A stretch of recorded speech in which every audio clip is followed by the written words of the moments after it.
Oi, pessoal, tudo bem? Tudo certinho com vocês? Espero que sim. Então, hoje a gente vai lá para a nossa aula de português, tá? Exploração e descoberta. Hora da história. Então, é assim, a Pro vai dar algumas dicas e a partir dessas dicas vocês vão ter que fazer um desenho aqui, tá? Então, olha só. Sua professora lerá para a turma uma fábula que, por certo, vai provocar a reflexão de todos. Mas antes disso, que tal adivinhar que história é essa? Então, siga as orientações dadas a seguir.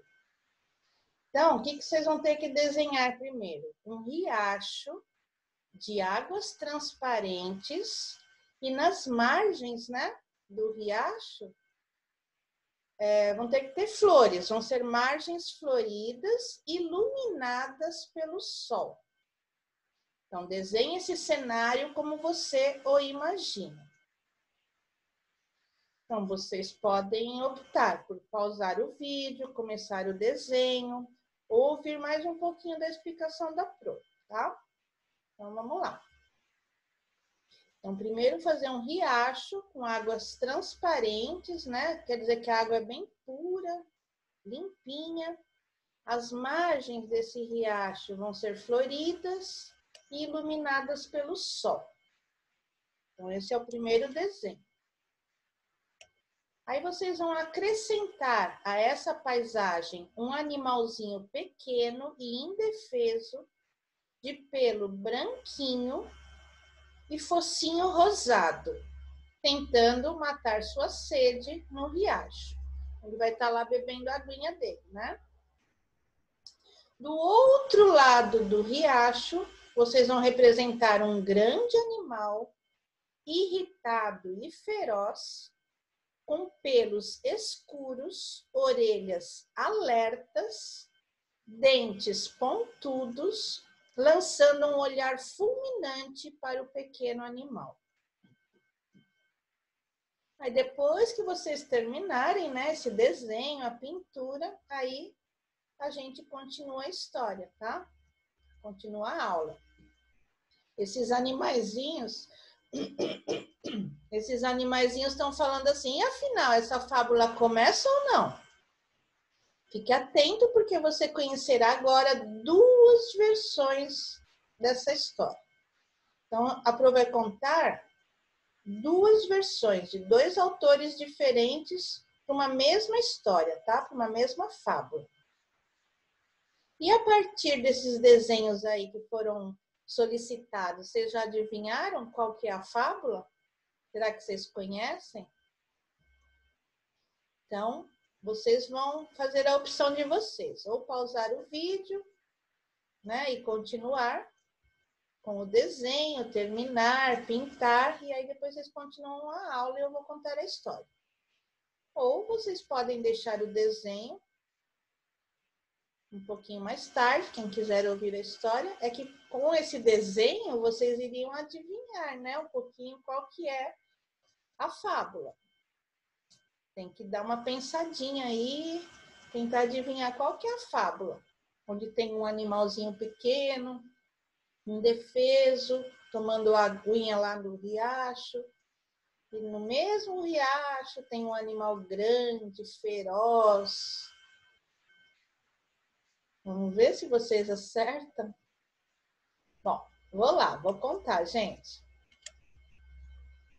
O lobo e o cordeiro, tá? Essa é a fábula.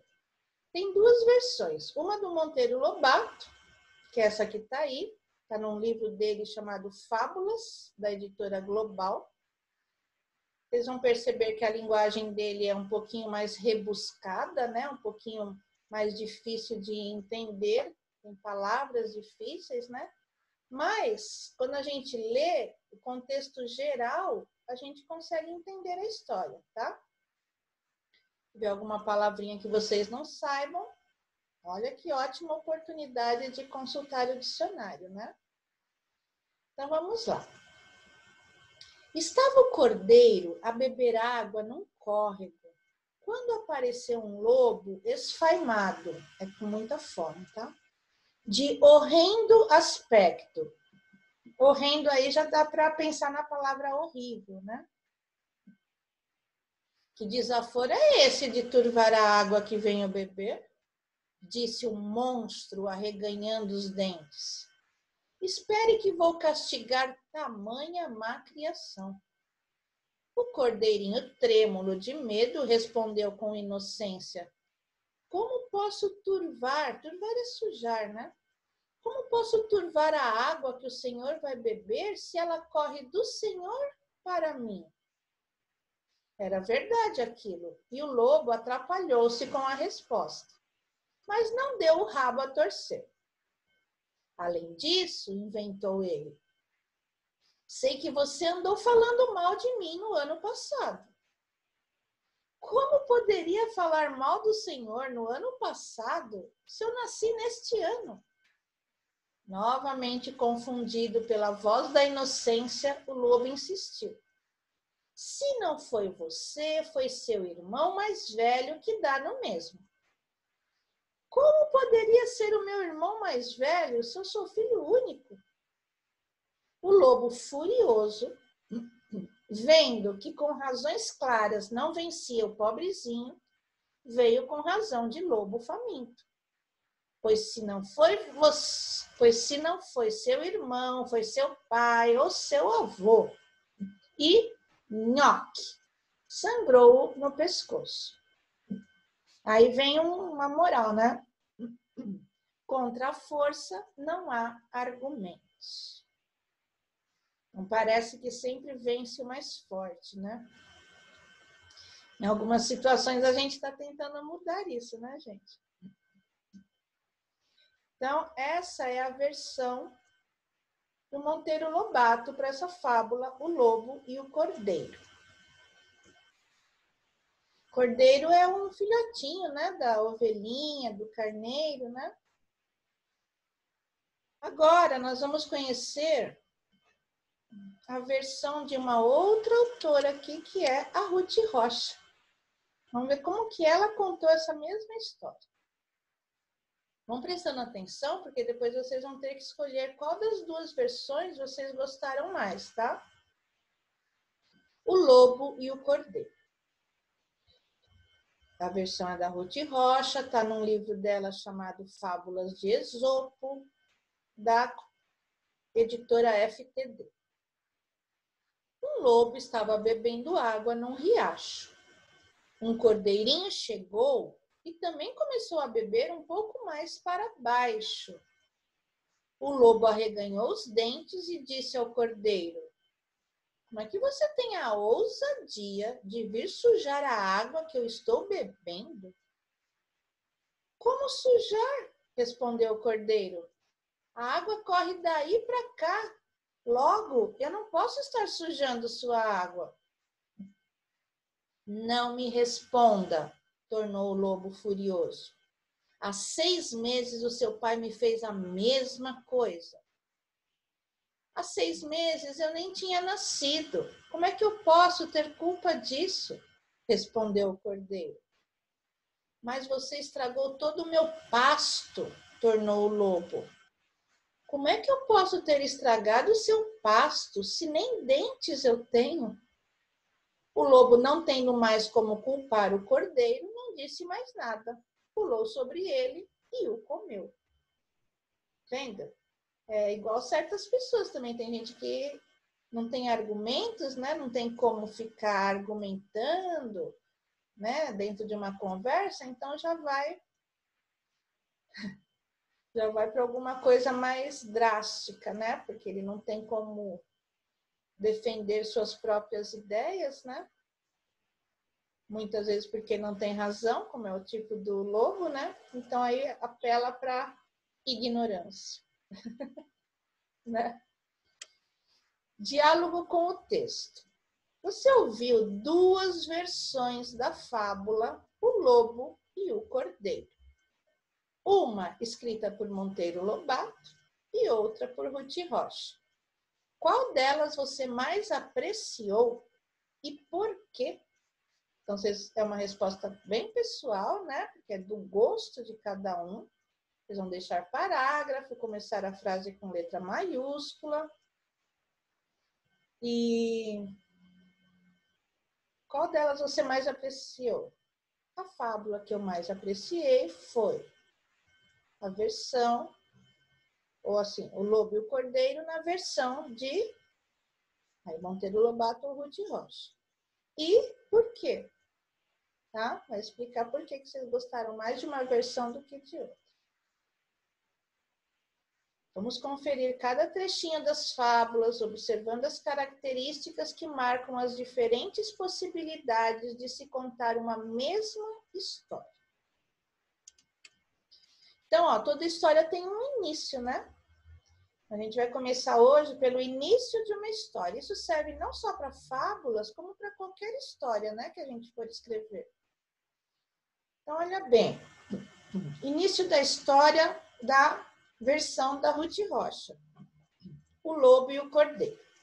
Olha como que ela começou. Um lobo estava bebendo água num riacho. Um cordeirinho chegou e também começou a beber um pouco mais para baixo. Esse foi o início da Ruth Rocha. O início do Monteiro Lobato. Estava o cordeiro a beber água num córrego, quando apareceu um lobo esfaimado de horrendo aspecto. Em qual das duas versões o lobo parece mais assustador?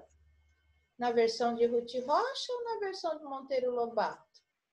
Responda assinalando o texto escolhido. Se você achar que o lobo está aparentando assim ser mais assustador nessa descrição aqui, vocês coloquem um X aqui.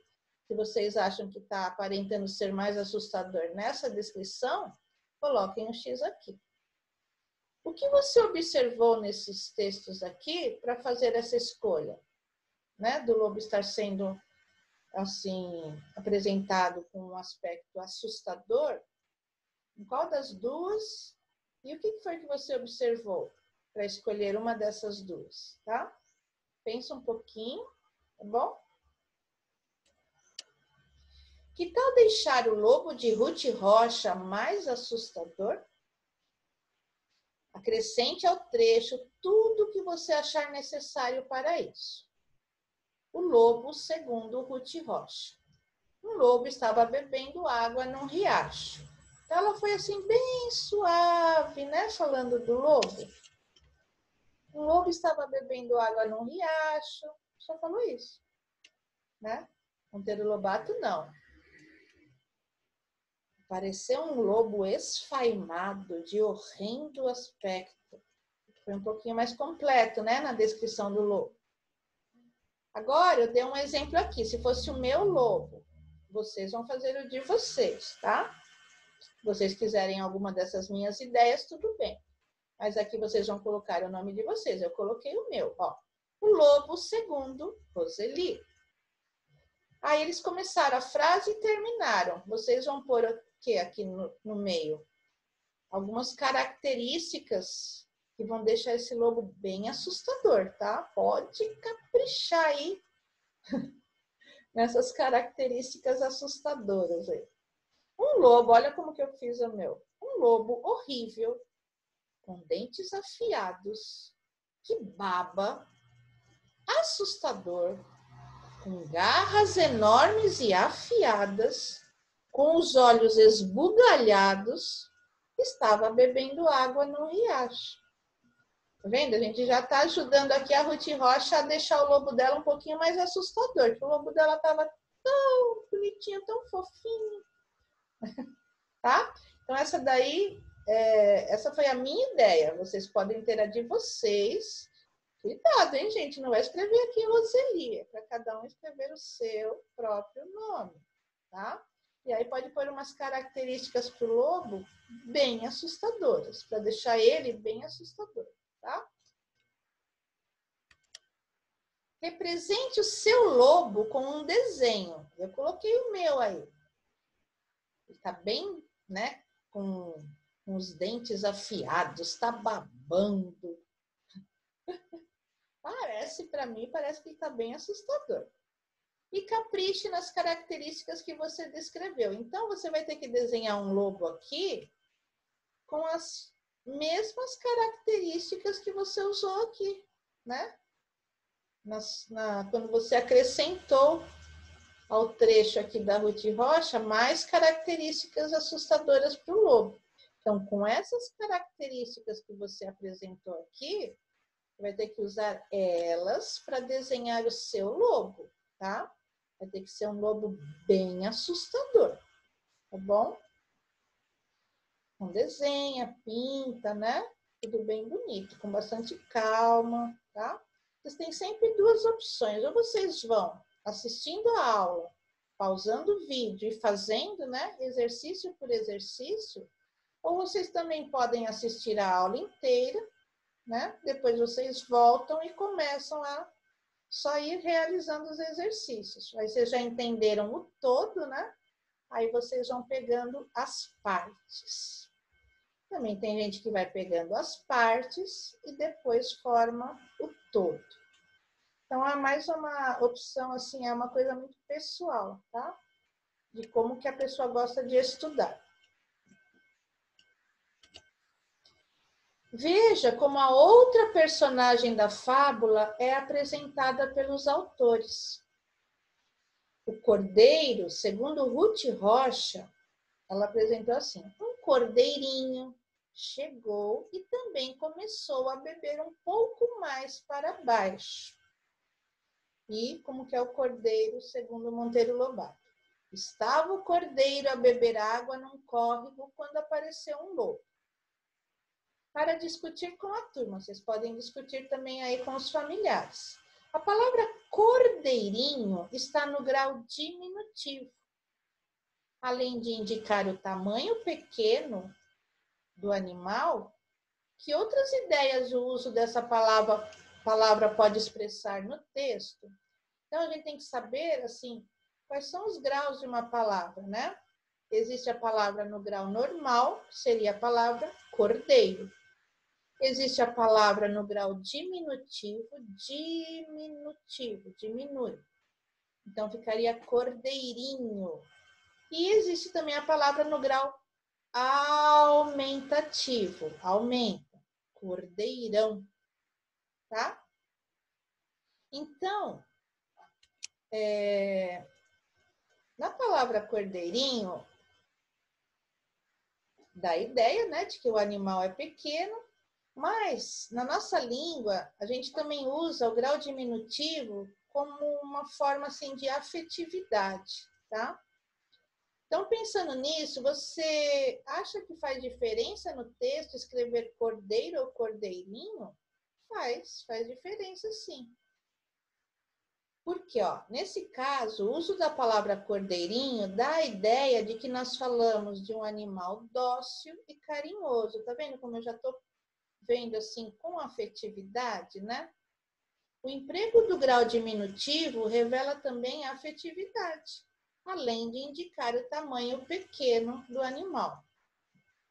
Então, às vezes a gente vê um desenho de um aluno, né? A gente pode falar, nossa, que lindo! Mas a gente fala, ai, como você tá desenhando, que bonitinho. Então, esse bonitinho também passa carinho, tá? Não quer dizer que é menos do que, nossa, que lindo.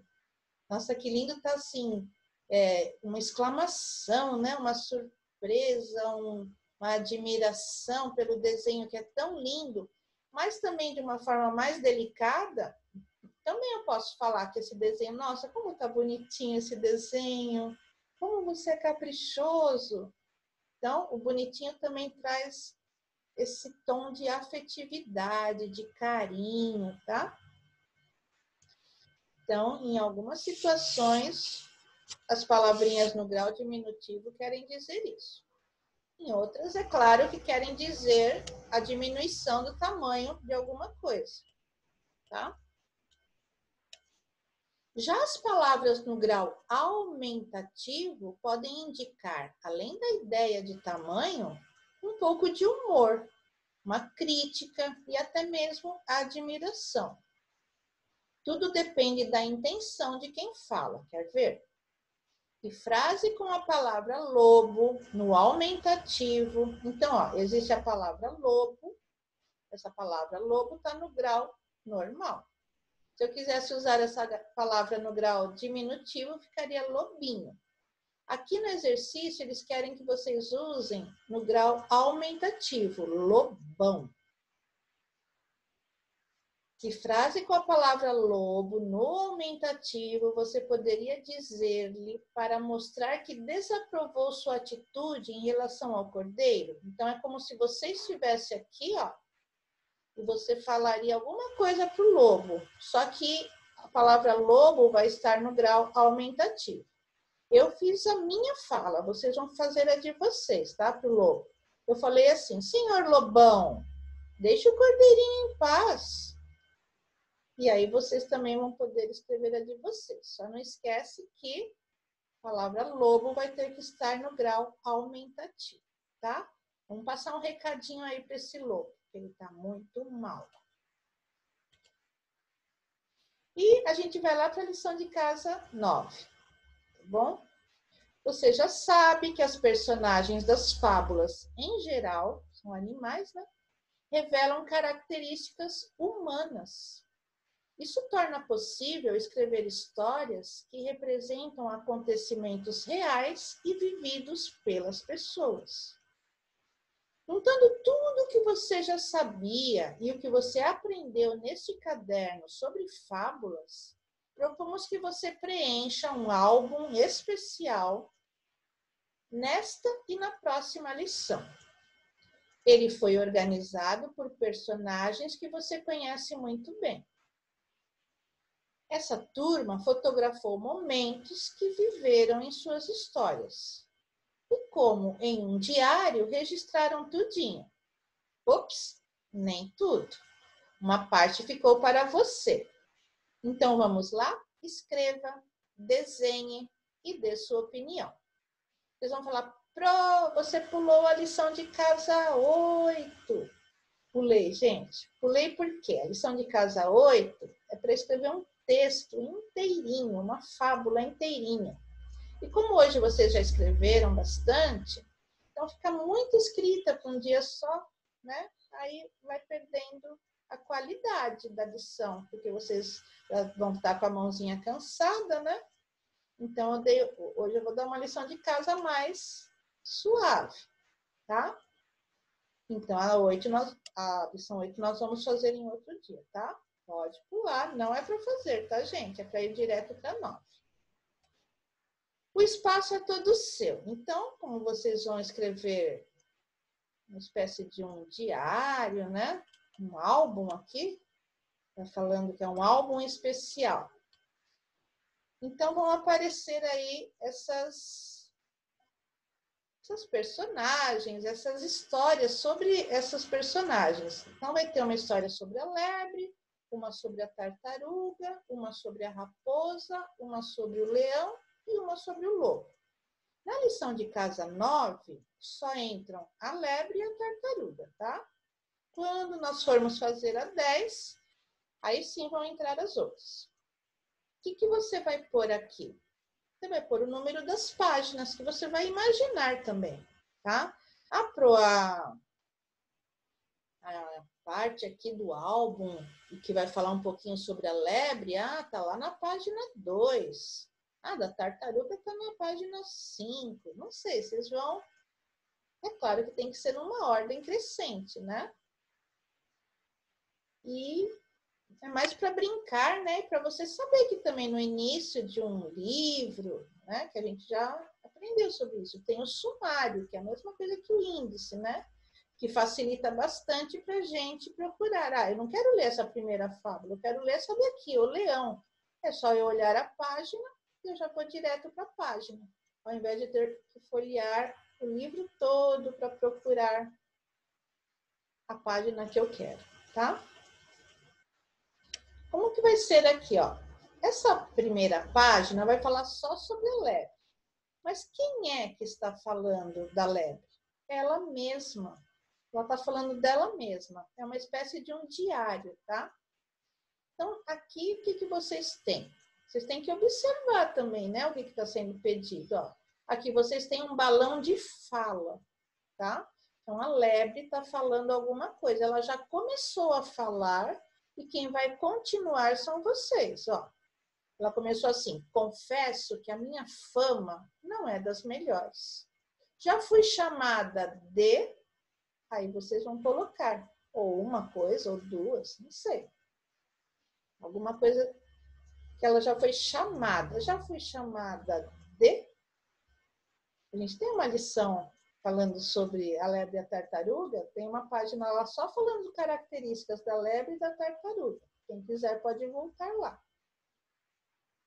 Aqui parece um cochicho, né? Se ela estivesse falando bem baixinho. Eis aqui o pior dia da minha vida.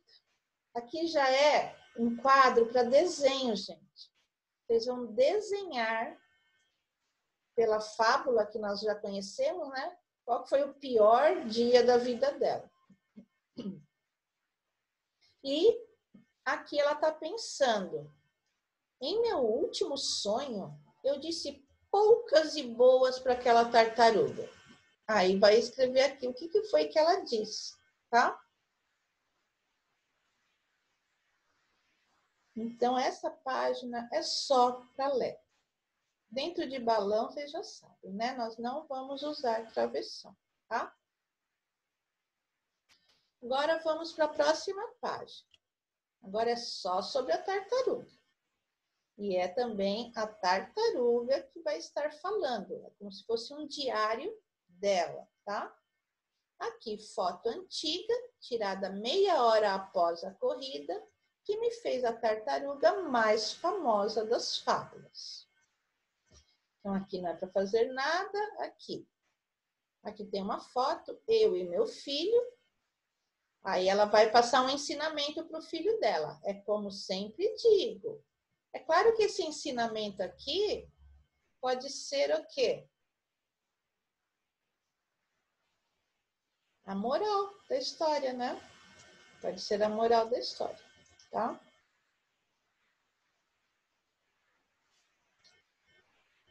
E aqui, além de escrita, vai ter desenho. O desenho de quem? Da tartaruga, ó, ela que tá falando, né? Embora aquela lebre danada acredite que foi injustiçada, eu sei que fiz por merecer, pois para vencer precisei ser... Aí vão escrever o que ela precisou ser para vencer, tá? E aqui vão desenhar ela. Então, essa é a lição de casa de hoje, tá? Então, por hoje é isso, gente. Se dediquem bastante, tá bom? Façam tudo bem bonitinho. Não esqueçam que tem um formulário lá, né? Um questionário de frequência para vocês, tá bom? E bye, bye, gente. Até a nossa próxima aula. Tchau, tchau.